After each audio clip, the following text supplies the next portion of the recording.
Welcome back to the Long and Thick podcast, where we try to help you navigate the noise and cut through the bullshit in the health and wellness space. This is going to be our last episode of all time, so it's been a fun run. Surprise, motherfuckers. Happy April Fools. Ronnie, how the fuck are you? Damn, fucking half surprised me there. I was like, haha, wait. I've been falling for shit all day. We didn't talk about that. Interesting. Oh, good to know. That's really interesting. I'm good. Like I said, I've been fooled many times today, and all the stupid shit on socials. I'm like, wow, they're putting a Buc-ee's sign on the AT&T building. Wow, like. Then I'm like, oh yeah, the dates. But nothing is off limits, really. We're in such an interesting part of the timeline that's just like, well, okay, is that what we're doing now? Okay, that's what I'm saying. It feels like anything that would normally be outrageous at this point is like, oh yeah, okay, that's fine, yeah. I guess. Whatever. I guess and now just run that one up too. Why not? Fuck yeah, tee it up. And the AI progressions we have, it's like getting harder and harder to tell things. So before we know it, I don't know. There. We're in the idiocracy sphere. What's new with you? I haven't talked to you in about 2 weeks now. So I know. Give me some updates. My man has some stories. I have less stories than you. Let's see. What are my updates? We'll go reverse chronological. Got to rip some fun pickleball yesterday for a hot minute, and this probably seems obvious to anybody, but I got to use a pretty expensive paddle for the first time as a borrowed gift, and it makes a fucking crazy difference. Like, that's interesting. Yeah, like outrageously so. It took me like, I don't know, 3 or 4 volleys to get used to stuff, and then once I got the feel for it, I was like, wow, this really tracks. Okay. So what is if I may, what is the price difference between what you were using and what you were able to have on loan? Yeah. So I guess probably when like pickleball shit took off in COVID, I ordered some stuff off of Amazon and got like 2 paddles and 10 balls for like $30. And now this single paddle is like $200. And so it's one of those funny things where, are we falling for the marketing? Like, yeah, I'm sure. I know it doesn't cost that much to make it, but the quality difference, the weight, all the, things like that, I could spend it. You did, whether it be placebo or not, you performed markedly better with this piece of equipment. Yeah. So I was like, maybe I'll buy one and let me try these first. Thank you, Juan's mom, for loaning. And now I'm probably Wom, if you will. Yeah, baby, Wom, hooking it up. But outside of that, man, what the hell else has been happening? I feel like not too much, which is not a bad thing. Just been on a good, even keel flow. I'm just eagerly awaiting your side of the coin. So tell me and us all the things. Where have you been in the last 2 weeks? As of today, last 3 days now, I've been back working with clients in the gym. I just got back from my first workout in 2 weeks, and I went probably harder than I should. Definitely felt shaky, nervous system wise by the end of it. I wound up doing an equivalent of a squat, bench, deadlift day plus accessories. And then I got we came to an agreement, but every time I lift with my buddy Ray, it's always just like a shit fest. And it's too much. It's too much. He comes from competitive CrossFit, so he has no off switch. Love it. So it was fun. It was good. I'm a little torched. But prior to that, I had absconded to Argentina for about 8-9 days, which came out as an impulsive thing in December. I was like, hey, I'm just going to purchase a birthday trip for myself, and my birthday has yet to arrive. However, in that part of the world, April's kind of a no-go because one, the weather starts shifting to be pretty shot. And then two, most everything in the destination part of Patagonia is already closed by then anyway. So I moved my timetable up, booked a bunch of stuff. Didn't necessarily forget about it, but didn't pay attention to it really. And then I was looking at the dates. I was like, oh, I am going to South America next week. And I elected to do it solo. It was my first solo vacation just to kind of get down there, explore, I had an itinerary in mind, but no real compass. I was going to do what I was going to do. And it was amazing, man. I started, the bookends were in Buenos Aires, and really cool city. I didn't get to see but much of than a fraction of it. I was in Palermo. I was there for a day. And then the next day after arriving, I flew down to El Calafate, which is in the very, very southern tip, not as far down south as Ushuaia, if anyone is known or knows the geography of South America, but it is the second southernmost airport in the continent. And really the third southernmost airport on Earth, if you think about it. So got down there, rented a car, and just started driving into Patagonian mountains. And it was delightful. I caught up with you when I could along the way, but you and I have our little boyish whimsy where if we find a body of water and some flat rocks, we like to skip a little bit. So I was just driving. I saw a big river and a turn off the road, and I just cruised down there and just breathed in fresh, breathed in some fresh mountain air and skipped some rocks, and really had a second to, I'm like, I'm at the bottom of the world alone with no real schedule. So it was very liberating and exciting. And then went to El Chalten, which we've both been to now. And it is a beautiful, small, little hippie town in the mountains. A lot of improvised dwellings. Probably has been, when were you there last? 2020.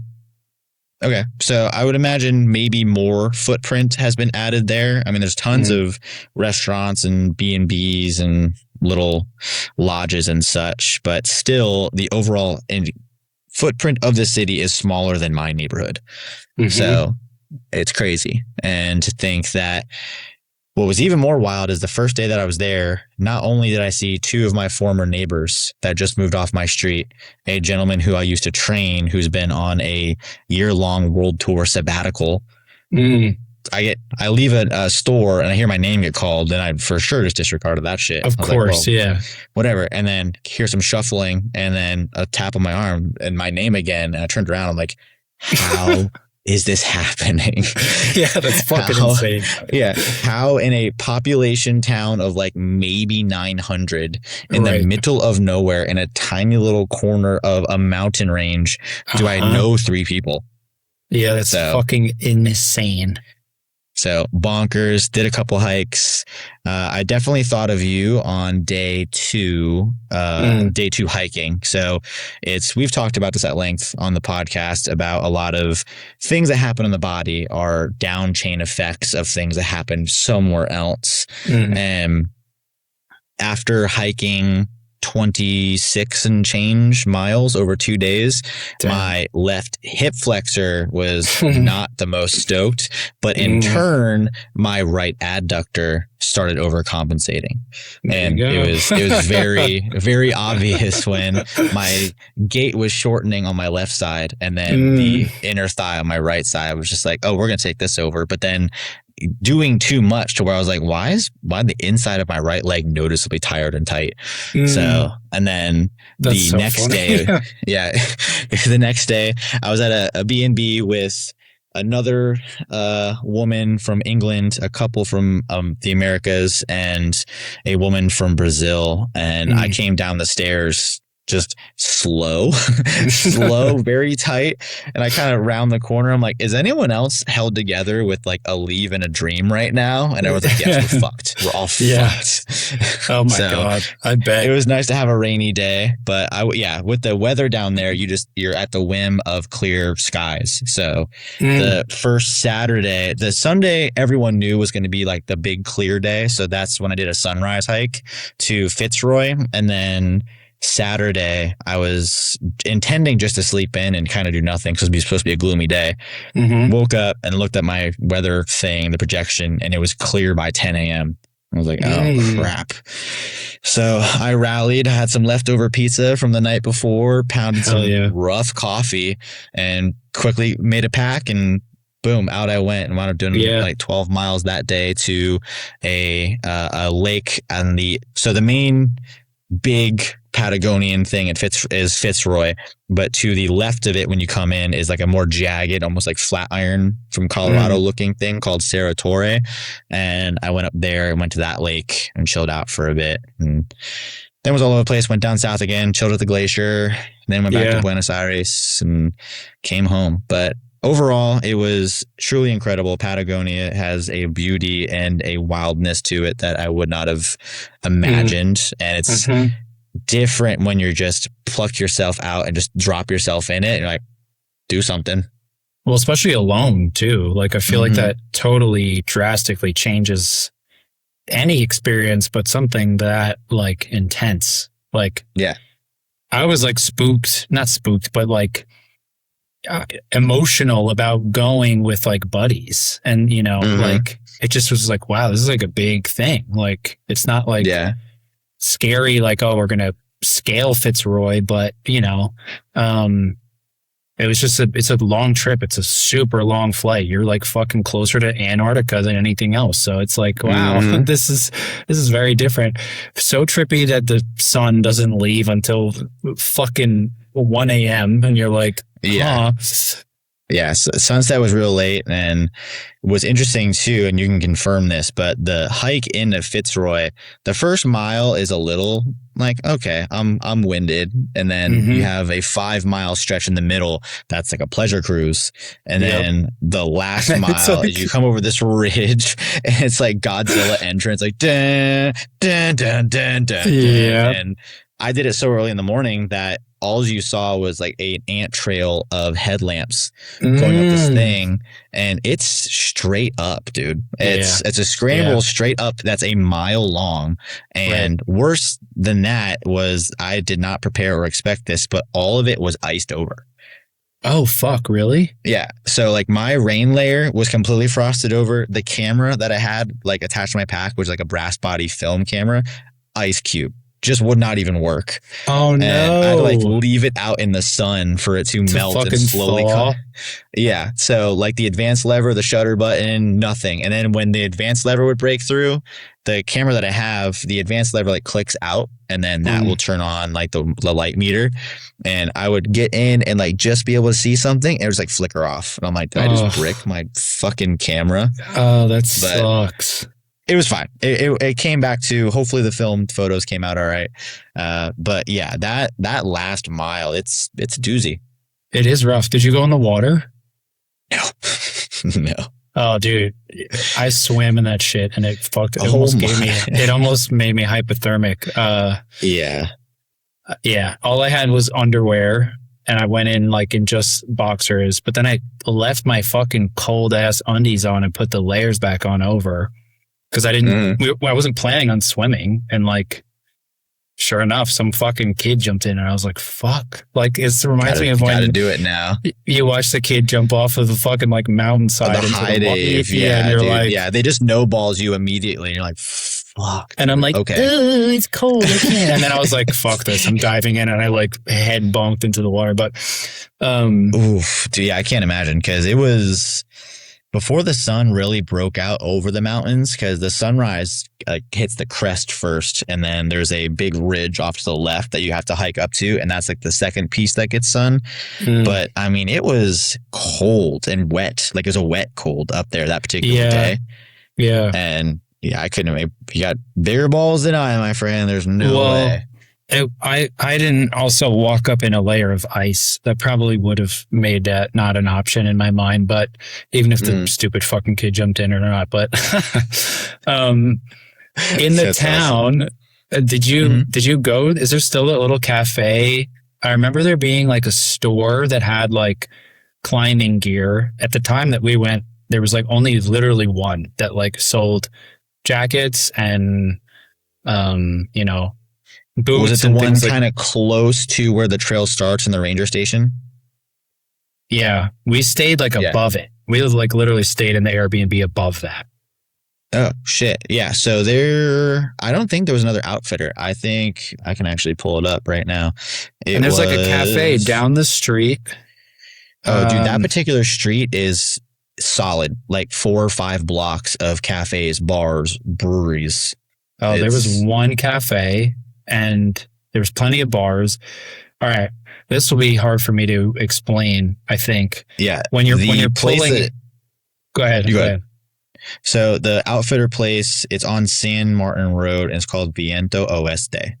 And it's like right by where you get to the car park to go up on Fitzroy. It's like right there by the ranger station. I think that's got to be the place. So when you're pulling into like the actual town, Mhm. I remember there being a very small like log cabin type restaurant to the left.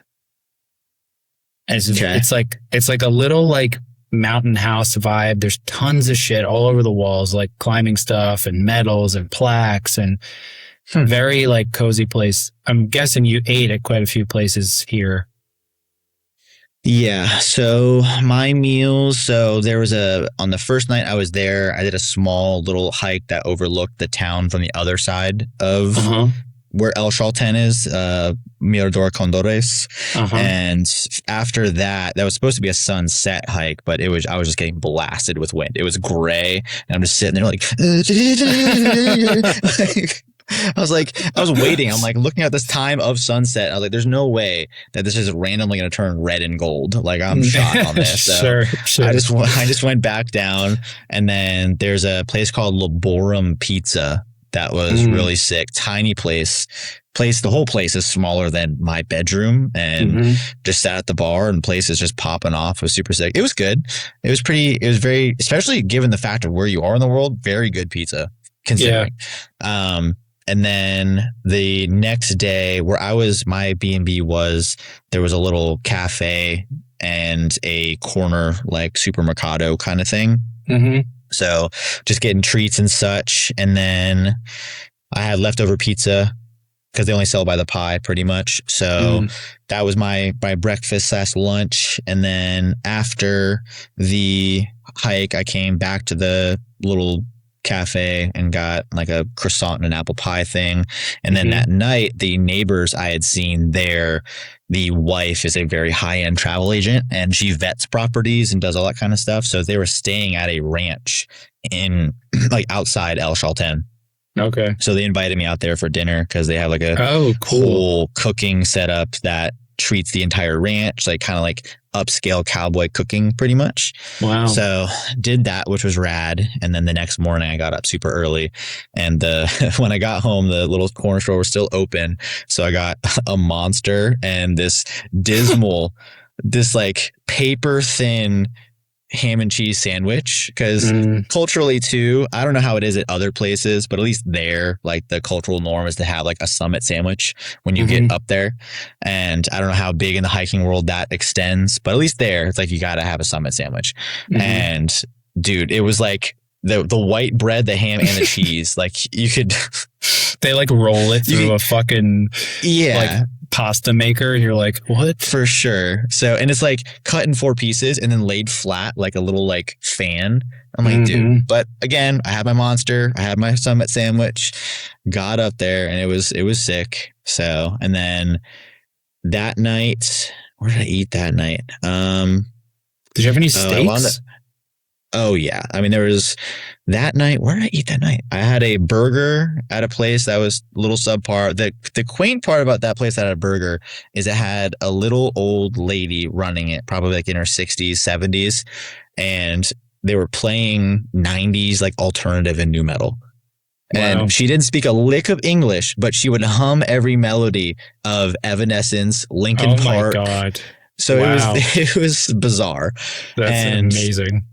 Yeah, so that was, what else did I do that night? I had to go I went to a place called Fresco Bar, which is cool. It's like 2 shipping containers and then like kind of an atrium setup with glass in the middle with like chandeliers. Yeah. I went there.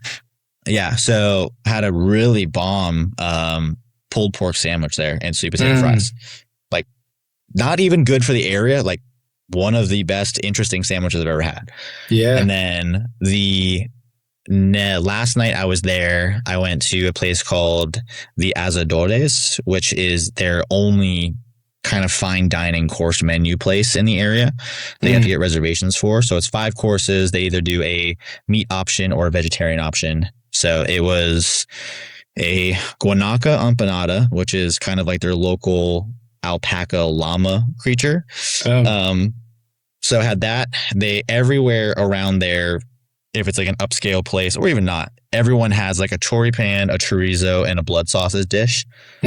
So that came out. They had a really beautiful looking salad, which I could give a fuck less about because I'm not a salad guy. I had some out of respect as much as I could. Sure. And then they did a really nice ribeye, and then their dessert dish came out like modern art. It was astounding. It was like a mousse lemon tart gel crystallized sugar thing. So I was like, okay, y'all got it out here for sure. Yeah. And then next day, I just slowly made my way back down south to El Calafate. And that night was sick because I'm not trying to monopolize this episode with all this stuff, even though I know you're curious, but there was a place that's what's going to happen. So just, embrace it. There was a place that I found in like a deep Reddit dive of kind of obscure things that are off the tourist thing. Because El Calafate has a lot of touristy things. But there is what is the place called? Campo Las Casas? What is it called? Let me see if I can find it. I don't remember, but it's 2 chefs that do a private backyard barbecue and dinner service. Whoa. And it's really cool setup in the backyard. And then they bring you inside for like a hall type, like mixed dinner with the intention being to get travelers to mingle as long as they can communicate kind of thing. So it was, I want to say like almost 12 of us. There was 5 Spaniard guys that kind of kept to themselves. I don't know if they just didn't really speak English or elitist, whatever you want to call it. But there was a Lebanese woman who was like a high profile, like equity, like a private equity lawyer, like global. There was 2 French people that were a couple that were bicycling across all of South America on their 5th month out of 6th. Yeah. Crazy. Holy shit. Yeah. There was another American girl who does like user generated content for places. And then there was a couple from Germany. The gentleman was German and she was Russian, and they were both engineers. But everyone could at least land on English together, thankfully, for my ignorant ass. So it was cool. It was really cool to have that exchange and experiences. And of course, there's a little, because we're rattling saber as a country so much, they're like, so America. I'm like, I know. Yeah, let's focus on this barbecue, shall we? Yeah, for sure. So that was super sick. But yeah, overall, it was really rad. I went back to Buenos Aires. Much like you and I doing travel, I was trying to hit as many coffee shops as I could. There were some solid places, some cool ambiances. Everything leaned way more medium to dark roast, pretty much across the board. Yeah. So even in the nice air quote third wave coffee shops, it's the baseline is still medium roast plus, not a ton of light roast stuff that we enjoy, but that's okay. Still had a lot of good cups, and I went to a coursed lunch on my last day there. That was probably one of the best meals I've ever had in my life. They do like a lunch service and a dinner service, and it's 9 courses, and it was bananas. It was silly work. Yeah, that was the best meats I've ever had. Fuck. Yeah. Wow. They did they did a sweetbread, a short rib, they did a flat iron steak and a ribeye, as well as a chorizo and blood sausage dish, and it was all just heavy hitting as crap. Yeah. So damn, there you go. Fucking awesome. Argentina. Yeah. All right. Well, here come the questions that are less about the trip specifically and more about your experience and things that we can take away and learn from it. Hmm. What was it like traveling alone? Obviously, well, I can say this knowing you, you're not really scared of something happening. Probably not going to get, abducted and turned into like. No, I'm not gonna get trafficked. I don't think. I mean, props to someone if they could make it happen. But that's true. Damn, you're really fucking strong because I'm pretty strong. So you know what? Yeah, let's do it. And also, more so, not necessarily could they make it happen physically, but like, who's gonna buy me? I don't know. I mean, dude, the market is the market, brother. It speaks on its own. So the overall, I mean, there's definitely when you get off the plane and you're like, okay, I know I'm going to be at a disadvantage in terms of communicating. I was on like a hot 7-day streak of intro Duolingo going down there, which meant precisely dick in my ability to communicate because the first little panel is describe a dog, a cat, and an apartment. It's like, well... Yeah. Mi perro is pequeño. Does that answer your question? Is that what's on the menu? Yeah. I don't... So when you get there, it's like, I guess the city stuff is a little better because cities are just cities. And Palermo, the district that I was in, is pretty much tropical Brooklyn.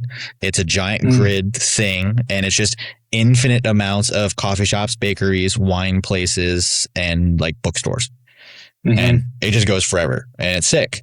So it's just, you're a bit of a groundhog like day, like a feedback loop. Cause you're like, how does this go on in so many places again? But it's all good. It's sick. And I had an Uber driver drive me to a different part of town, which is like the Recoleta district.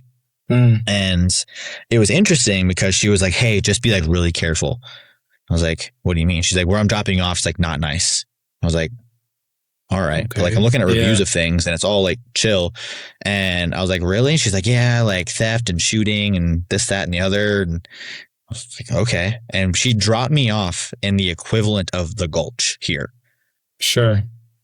And I'm looking around and I was like, surely this is not what she means. We maybe got mixed up here. Yeah. Yeah. So yeah, but she like drove off like best of luck. And I was like, this is a judicial district in high fashion. I don't understand. Right. And then I sat down at this little bistro to have like breakfast and coffee. And I had my camera on the table. And mind you, there's no passerby around me. I'm in the middle of like a bistro courtyard and the closest sidewalk is 10 feet away. And this gentleman is like, oh, camera, analogical, like film. And I was like, yeah. And we talk. He's like, just be careful. I was like, why? He's just like, someone just like grabbed that. I was like you? Like, I mean, you're the closest thing to me. Everyone else is 20 feet away. Right. And yeah, I just got a lot of strange, like, I mean, better safe than sorry. Like, hey, watch your back, keep your head on a swivel. Love that. But I did not once, call me ignorant, did not feel remotely in harm's way. Or that someone would ever get close enough to pickpocket me or accept a thing there. But I had a side sling that had pockets that would go against my body. So no biggie. But the cultural exchange was cool. And most people, they would be willing to help me in terms of meeting me somewhat with a little bit of English. But I also just had Google Translate on just... As soon as my phone was open, it was on Google Translate. And my first thing is like, forgive me, I'm a dumb American. And then like they laugh. And like, okay, good. I was my last night I was there, I was at this bar and I was having a really good time with this guy named Juan Martin. And we were only talking on Google Translate back and forth. We're having fun, laughing. And I was wrapping up and I told the bartender, I'm like, hey, like, let me get his drink. Kind of thing. And he's like, no. I'm like, yeah, like, shut up, nerd. Like, whatever. I'm getting your drink. And then he's just like, no romantico. And I'm like, I go to my phone really quick. I was like, I'm not hitting on you, you idiot. I just had a good time and I'm being nice. That's and he awesome. just like started laughing and then he shook my hand. And I was like, my God, dude. Fuck yeah. I love shit like that, dude. I feel like that kind of stuff is like, obviously, there's the crown jewel of going to a mountaintop peak, at a famous glacier and being like awestruck by all that is. And then the flip of it that in some ways is equivalent is like those experiences that are just like part of the memory book of your life, right? It's like, Mm-hmm. you might not think of him when you're passing away, but it feeds into that, like, just meet people and be a good person, and life can be pretty cool when you open up like that. So For sure. And in flip side fashion, tell me an experience that you've had lately that kind of hits the same chord for you. That's a good question. Well, let's see. I think first thing that came to mind organically was um, one of my neighbors is building a tree house in what is the like hillside path. He also turned it into a legitimate like mountain bike hill. So Okay. he In your carved neighborhood? out it's outside my window. Like it is like Holy shit. outside the door, you cross the grass, then there's the like driveway of the whole hill, and then there's grass, and then there's trees, a lot of trees. And then on the other side of the trees split is like this mega church. So in our like big tree divider fence, he, after the storm, like cleared out a whole bunch of shit, especially because so much stuff like broke and, fell apart. Very unnecessary information, but all this to say, I came home yesterday from pickleball, and two of my neighbors were just sitting by the fire outside on this like new section that's turning into, I think, what will become like a little like lofty hangout nook. And I just was taken back at just like the simplicity of that.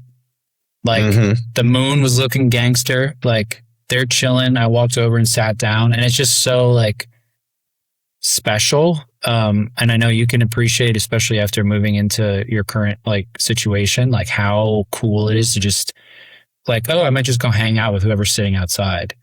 And if I don't want to, I'm just going to walk away, and no one's going to be like, what the fuck? Like, why did you leave? It's like, cause I did. Right. Like, who cares? It's like, come and go, do your thing. It's so, that's the first thing that came to mind. That's dope. That's yeah. I cannot not think about you now, because since we've talked about it, and I probably could do my due diligence and really getting after my algorithm, like not interested, like me, whatever. I don't care that much. Don't show me this. But I mean, there's so much random convention card opening Pokemon stuff, and it pretty much cross-referenced stuff that we've talked about in open air, where I come from a Magic the Gathering background when I was really little. And so it's doing both. It's like crazy rare pack pulls for Magic, or the one gentleman influencer in the gold suit that just enters situations in the most absurdist way possible. So yeah, the algorithm stuff is rather interesting, and I don't know if it's speeding up or if it's just getting more creative, or I don't know what it is, but it's definitely funny. And I always get a chuckle and think of you, because everything that's not fitness related or like cars on occasion is now Pokemon.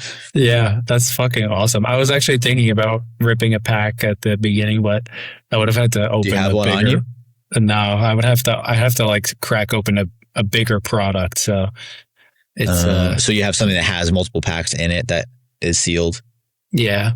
Yeah, I have quite a few things that are over in my shelf of growing. There's boxes behind these boxes, and some of them are in cases, like this guy and that guy. Is it like are you just waiting? Is it if your willpower gets low enough, you're like, fuck it, I'm just going to crack one? Or a little bit of that, but mostly I'll flip most of it. I'm trying to get better at like buying products, sitting on it, and then turning it over into more product, because from the investing side, at least what I've seen is that there's like at worst case a 40% return on sealed product. Like you can't really fuck it up. Unless you open it or fuck it up or physically fuck it up. So, but it does. I'm trying to find a good balance with it too, where it's like, okay, also just like open an F on doing that. So, I'm not like completely married to it. There's certain stuff there that I'm like, I will not open that. I'm going to sell that. But, did you remind me again too? Did you wind up going and having some stuff graded? I have like I have two binders. One of my binders is like the nice stuff, and then the other one is the like lowest end that's still worth like a few dollars. And there's a handful of things in my nice stuff binder that I'm putting together because it's really expensive to grade. So you're better off doing it as like a bulk thing. But I did get this graded card at the convention, and I got actually a case for it. It's a Ooh, is that a Mew? bubble Mew, yeah. So Dang. it's got some nasty reflections from the screen, but it's really cool artwork. That's cool. You got a little fucking Poliwag Oddish, Bell Sprout, yeah, fun stuff. So he just Anyway, he just anyone hangs. actually watches this is just like my forehead against the screen trying to see. Oh yeah, that's a good little Oddish there. I like that. That's Man, sick. so yeah, that's a fun thing. How was so the? you go ahead. Okay, I was gonna say, how was the break from American Madness? A lot of what we've talked about in and out of different episodes has had some kind of piece of political craziness or cultural relativity. So how did it feel to like get a break? It was interesting. It was lovely to have a break, and how I approached our trip in Japan. I tried to kind of post as much as I could along the way and almost like signpost everything so everyone can kind of join along, where I just kind of lost the steam to do it, but it was also reinforced by the fact that my reception and my Wi-Fi were always just not good. So I was like, I'll take that as a universal hint to just live it and don't think about this. And maybe I'll get around to purging a bunch of stuff out if people really want to kind of retroactively follow along. But yeah, it really was nice I kind of not averted it like intentionally, but the part about being solo was really, there's a couple moments you're like, man, like I am an entire world away. Anything can happen, whatever. But once you quell that little concern, you're like, dude, I can do anything. This is, not that, for instance, that we, like you, Mike, and I ever really had odds at what we could do with what time, but it is slightly different to then think about nothing else about what you will do or what you won't do on your own volition. Yeah. So that level of freedom was so liberating, and it just doubles down when you're in the freshest, crispest air and you just have this monumental mountain behind you. Like, what is my life right now? But getting out of the crazy American media drivel grind, I would still get little alerts, like when my phone would get reception again. It's like, oh, breaking. We're bombing the shit out of this right now. And we're saying Donald Trump is saying that we're doing this with Iran. And then there are people like, we absolutely are not doing that. Fuck you forever. And it's like, oh, great. All right. I'm going to hang out another day here. But what was really interesting, so the Lebanese woman at the like backyard barbecue thing, she was really interesting. It's just talking about like the most unlikely stories and the craziest places, but she is a global head of legal for a large multi-faction private equity thing. But she was saying a couple things that to renew her visa, she has to then confer all of her email and social media for 6 years.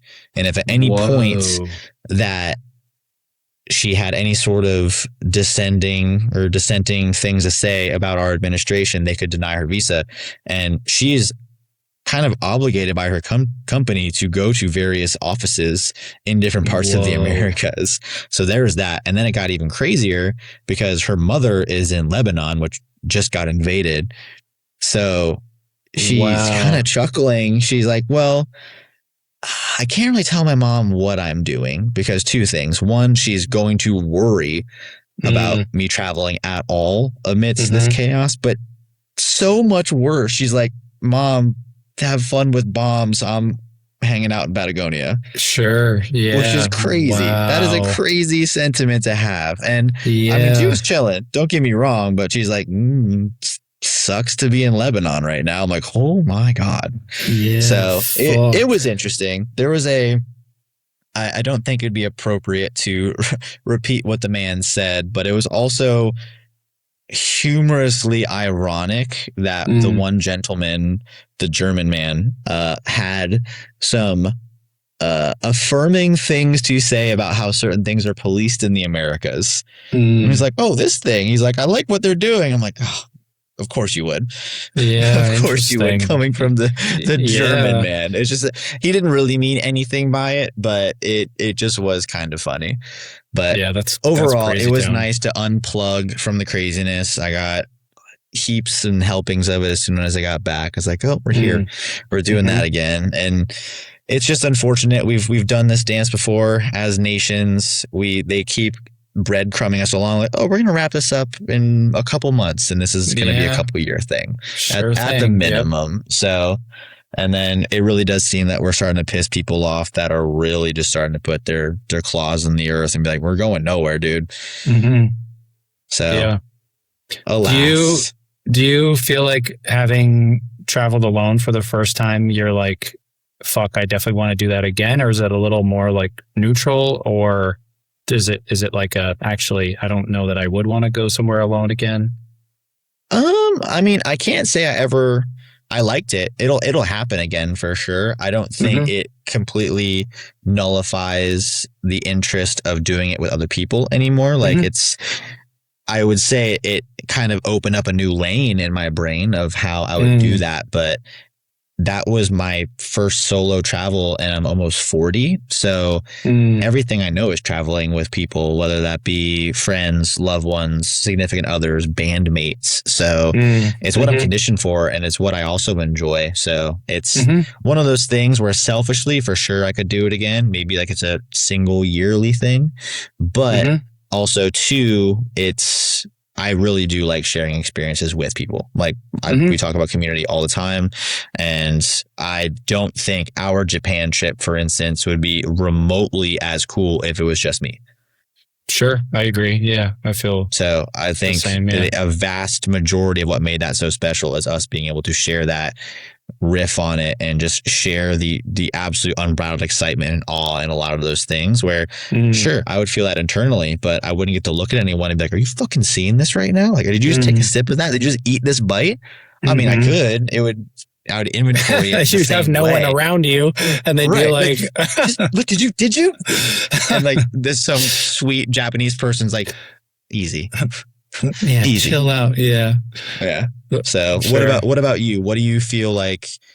We kind of touched on the algorithmic stuff, kind of the American, we'll call it pop culture, as unfortunate as that is. But do you feel like the things that you're seeing exposed to, narratives, all of that, is it making your life easier, harder? Is it something just like filing it away? Like, I just don't give a shit. Yeah, I think, I notice something fascinating in terms of the recanting of information, and how the more you scroll, the more you pull from the like what you've experienced in your scrolls, right? It's like exercise or diet or any other thing. It's another input of information. Sure. And so I've been cracking into that book you got me and trying to be much more intentional about like grooming my feed and steering it into things that, even if it is a little bit like heavier, it at least is either giving me information or insight or challenging some of my thoughts around something that can use more growth. Good example is like, I've been getting a ton of stuff in my feed that is like about menstrual cycles.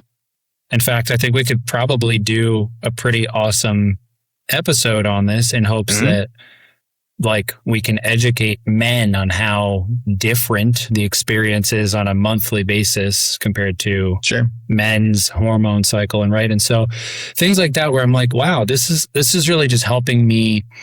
I've always had a fuck ton of respect and admiration and love for women. I have 4 sisters and a mom, and so I feel really lucky in that regard. But I'm seeing so many things that are like talking about after that Manosphere documentary came out. Have you heard about that? I heard conjecture, but I've not seen too much of a deep dive on it. Yeah, essentially, I mean, it's like Andrew Tate plus. Like the people that could even go deeper than that, and that are like, women shouldn't vote, they shouldn't drive, they shouldn't, but they like believe it, and it's mind blowing. But you start to see that it's just so fucking absurd, and that all of this stuff feeds off of you being enraged.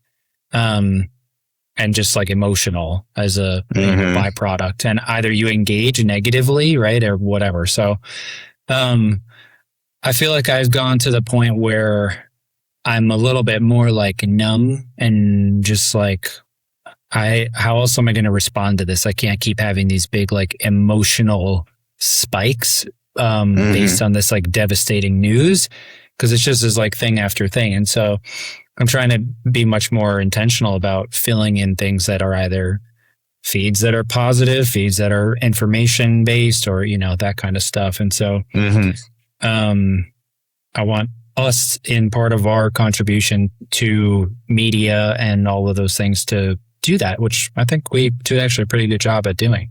Yeah. So, I've been reading through, I mean, it's a pretty common mental philosophical book, but The Subtle Art of Not Giving a Fuck.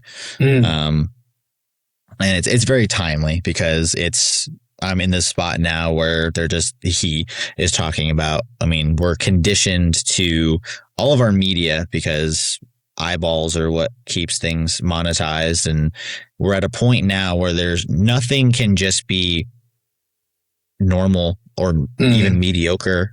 It has to be the absolute best or the absolute worst. And it's a bunch of things that are either screaming on top of each other that are saying it's the absolute best or absolute worst, or at least showing you what is the absolute worst, just to keep you engaged or horrified or locked in and scrolling. So it's tough. And I think, I mean, like you said, we've done a pretty good job, and I'll probably just call it out now. It's like, we're never going to be extremist. We're probably going to pull it back even more and just be like, hey, this is what life actually is. Yeah. It is mundane 94% of the time.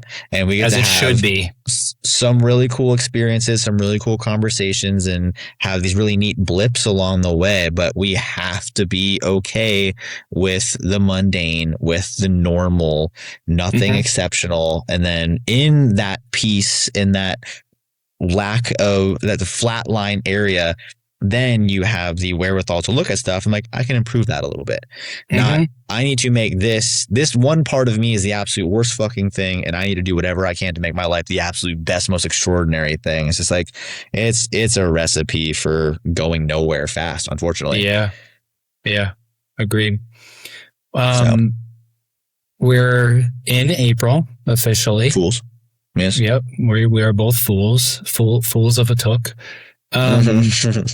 What things are you envisioning, excited for? I know we've talked about a couple possible guests to get on here.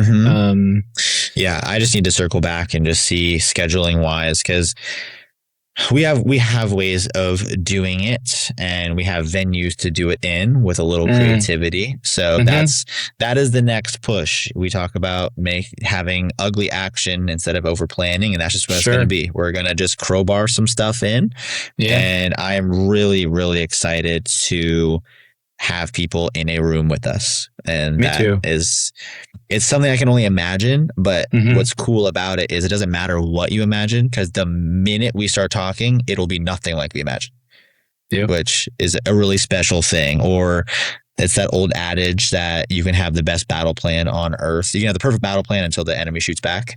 And I'm excited to have our friends shoot back, and change the rhythm and the scope of things, and provide us with impasses and conversation that we never would have imagined. We already get that a little bit when we do it this way with guests. How do we get here? And it's so sick.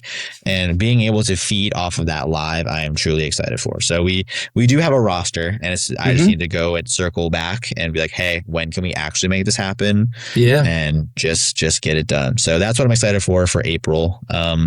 Selfishly too, I also have another community walk thing that I'll be hosting on the 19th. Okay. The sick. first one went way better than I could ever possibly imagine. I would have been happy with like 8 to 10 people. And even that, I was like, is anyone even interested in doing this? And we had 26. Yeah. I didn't realize that it was like that it had did it rain? Nope.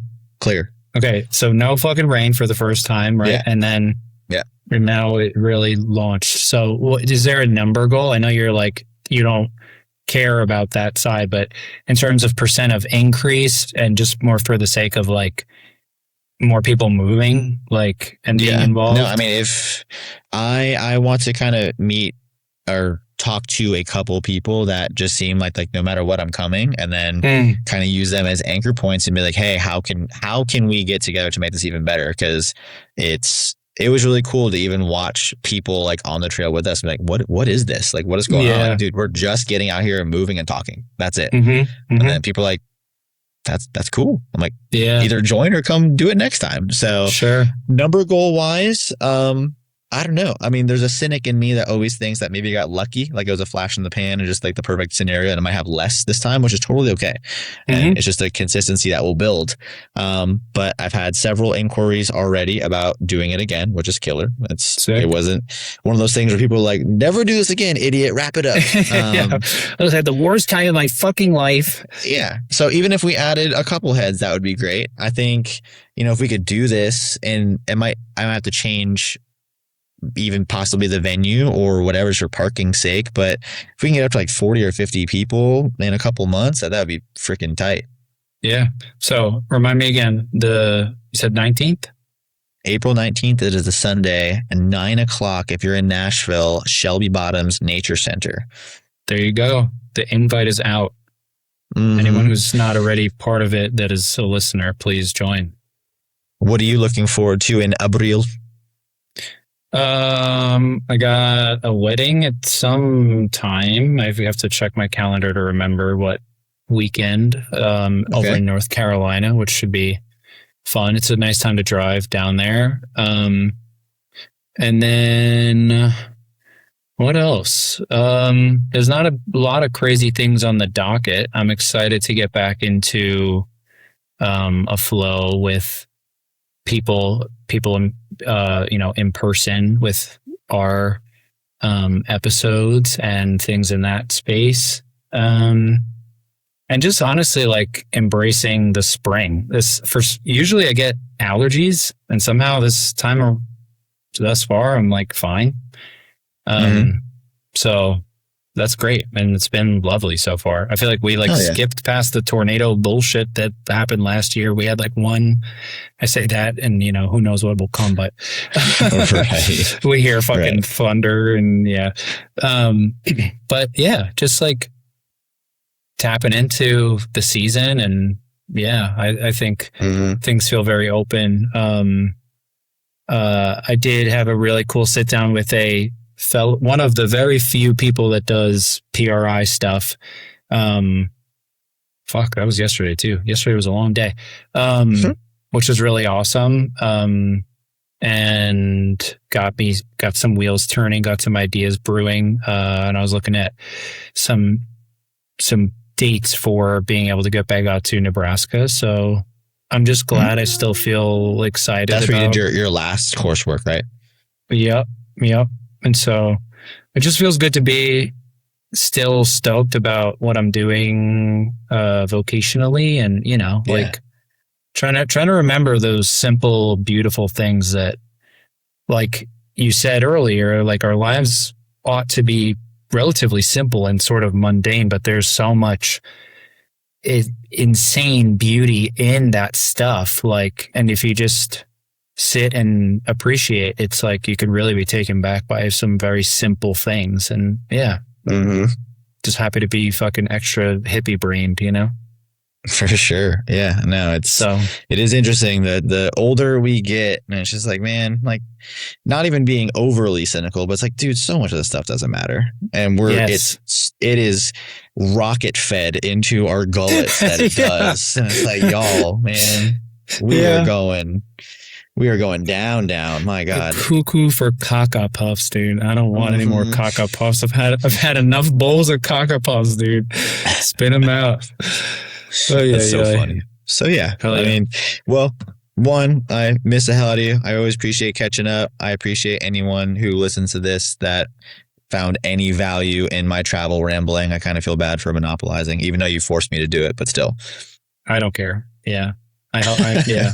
This was for me. So thank you for whoever's listening for being part of it, because I needed this recanting. So yeah. Dope. Well, that's all we got, folks. And we love you. And we'll see you next time on The Long and the Sick. Adios. Buenas noches. Goodbye.